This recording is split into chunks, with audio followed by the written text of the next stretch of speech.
Bien bonjour à toutes et à tous, c'est le fermier auvergnat. Alors aujourd'hui on se retrouve dans le bâtiment des laitières. Je vais vous présenter une caméra que j'ai achetée sur Amazon. J'ai payé ça 40 €. En fait je suis tombé dessus par hasard lors du week-end du Black Friday. Je suis tombé là-dessus, je me suis dit pourquoi pas essayer. J'ai vu que Guillaume, éleveur de brebis, en avait mis une chez lui. Je l'ai trouvé à 40 €, j'ai dit tu prends pas un gros risque. Donc j'ai essayé, je l'ai acheté et je l'ai positionné juste ici, en face du robot de traite. Donc voilà, l'objectif c'est de pouvoir surveiller les vaches qui passent au robot. Et c'est surtout quand on a des alarmes pour savoir si il faut vraiment se déplacer, si le robot a arrêté de traire ou s'il peut continuer.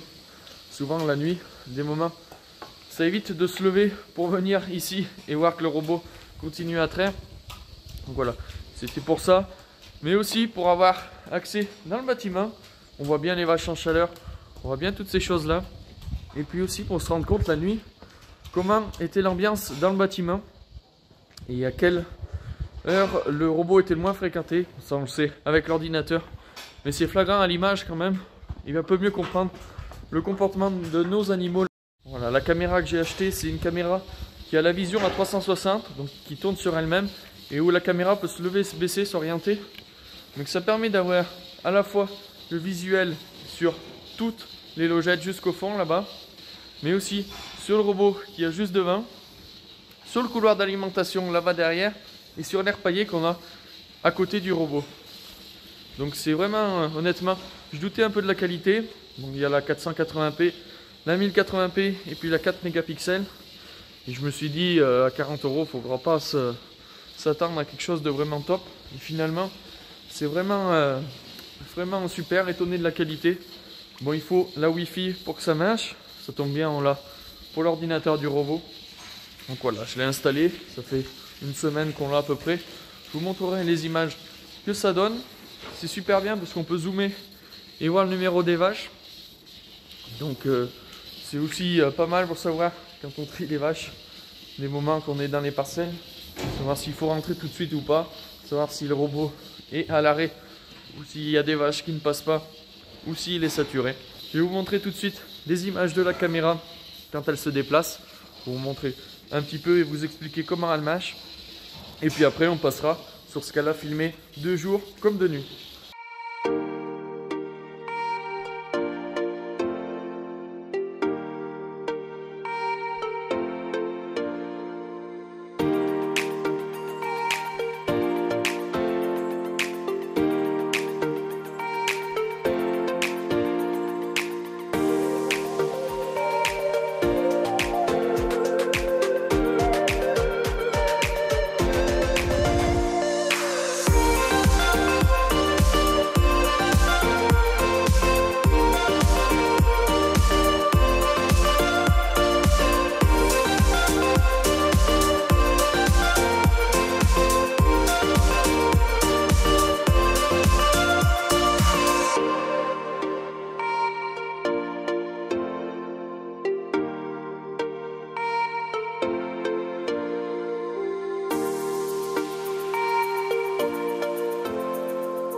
Voilà, comme vous pouvez le voir derrière moi, je l'ai installé en hauteur, tout simplement pour éviter les projections de paille quand on vient pailler les logettes. Et ça permet aussi en hauteur d'avoir une meilleure visibilité, surtout que juste derrière, on a des plaques ondulées transparentes, donc ça nous amène beaucoup de lumière dans le bâtiment. Et ça permet à la caméra de voir assez bien jusqu'à très loin les vaches au fond du bâtiment en zoomant. C'est vraiment, honnêtement, je ne m'attendais pas à cette qualité pour un prix aussi raisonnable. Et donc voilà, je l'ai installé là comme ça pour le moment. Je voulais lui refaire une platine et la mettre à l'envers pour pas qu'il y ait de saloperies qui viennent se mettre dans les connexions, dans la connexion, dans le cadre d'alimentation tout simplement. Et puis voilà, elle marche par Wi-Fi avec la Livebox qu'on a sur la ferme. Et puis moi j'ai accès sur mon téléphone avec une application. Donc voilà, la caméra ça permet également, quand on a des vaches qui sont triées, qui sont à terre, on les met dans le box qui est juste ici. Et donc les soirs on peut partir avant que les vaches soient toutes prêtes. Donc ça permet de savoir, une fois arrivé chez nous, si toutes les vaches sont passées, s'il n'y en a pas une qui attend dans le box et qui n'arrivent pas à aller au robot. Ça permet de savoir ça aussi, et ça permet aussi des moments quand on oublie d'éteindre les néons, ça évite de revenir à la stabule. Si on n'est pas sûr de les avoir éteints ou pas, là il y a juste à regarder un coup sur la caméra et on est vite fixé. On voit super bien, on peut zoomer sur les colliers pour savoir quelle vache est devant le robot, ou quelle vache a un problème, quelle vache est en chaleur ou quoi que ce soit. Et on peut même surveiller si le racleur automatique est passé dans les logettes ou pas. Donc vraiment très content et satisfait de cet léger investissement. Honnêtement, c'est super. C'est des choses qui des fois coûtent pas très cher.